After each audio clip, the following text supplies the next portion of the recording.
Welcome back, and joining us for a look at the day's market moving news is Gary Booysen from Maransus. Thank you so much for your time, Gary. I don't think we've come back to so much green from a holiday in a while. The JSE firing up today, including the rand almost at that 18 rand level against the US dollar.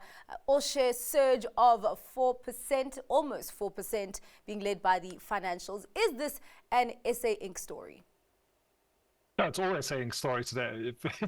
Anything that is SA Inc. looks amazing. So Yeah. I mean, we've got Sasol up over 10%, Wow. Bidvest obviously almost up 10%, 9.2, Capitec up over 9%, Clicks up Wow.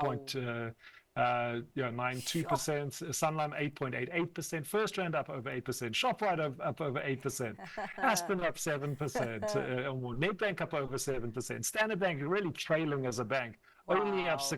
6.5%. So yeah. Positive story, and you can see it's all they're saying because on a lot of this is coming from the currency movement as well. So banks, financials definitely doing well, but the typical rand hedge is all down. So like Richmond down 2.6%. You got British American Tobacco down, Prosus also down 0.7%. Glencore falling 1.4%, or just under 1.4%. So you can see this is the currency. I mean, but we've moved from almost 19 rand to the dollar to 18.08 currently. So that's got to be expressed in the stocks, and we were closed yesterday, obviously, for the public holidays. So just playing out what everyone is seeing, which is a lot of SA optimism. The idea that we've got a slightly more centrist, market-friendly coalition government of national unity, and I think markets are optimistic. Although we did see a double upgrade from JP Morgan. So they've upgraded South Africa from underweight to overweight. Wow. And I think that's whenever you get an upgrade like that from someone like JP Morgan, that's going to flow through to their client base. There's a lot of foreign assets suddenly looking at South Africa as a viable investment destination. And I mean, if investors think back to just post 2008, foreigners absolutely loved our retail stocks. So our retailers would trade on kind of a 25 times earnings, no problem, and they were kind of 70-80% foreign held. So it's foreigners definitely like the story overseas. It's just, I think we've been a pretty scary destination for a while, and you settle down the politics a little bit, and this is the kind of reaction you can get. On the ratings agencies, on the other hand, did pour a little bit of cold water onto the whole story and say, listen, guys, you still have deep structural issues. There's a lot of policy points that are going to be very difficult for the new government to agree on. The ideologies are very different between the five parties in the coalition. So it's it remains to be seen where we go, but we'll take it. Yeah, great. We'll take it. Almost 4% up. We can only be happy. Yeah, great to see that high currency tide there lifting all SA Inc. boats. Talking about SA Inc., let's go into Telkom. They came out with their annual results today, talking about an improvement in their financial metrics. Over 200% increase in the headline earnings per share. Of course, you did also see that share price climbing over 5% at some point. Good reporting period for them, Gary?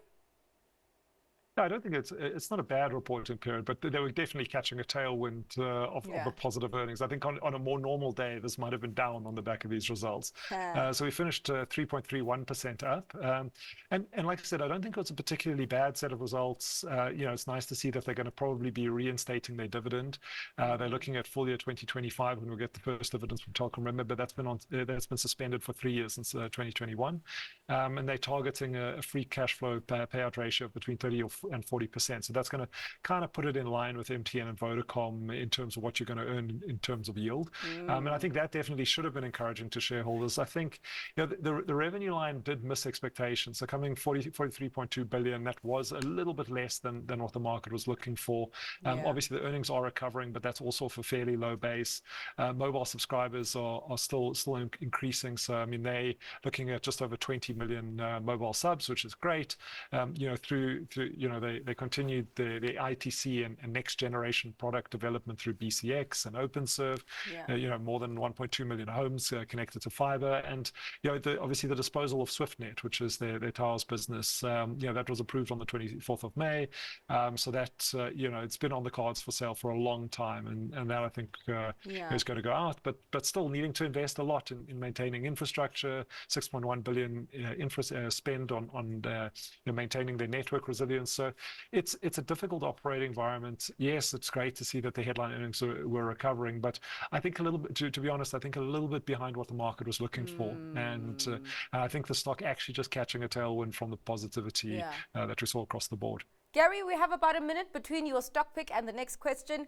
Sanlam acquiring a 60% stake in MultiChoice's insurance business for 1.2 billion.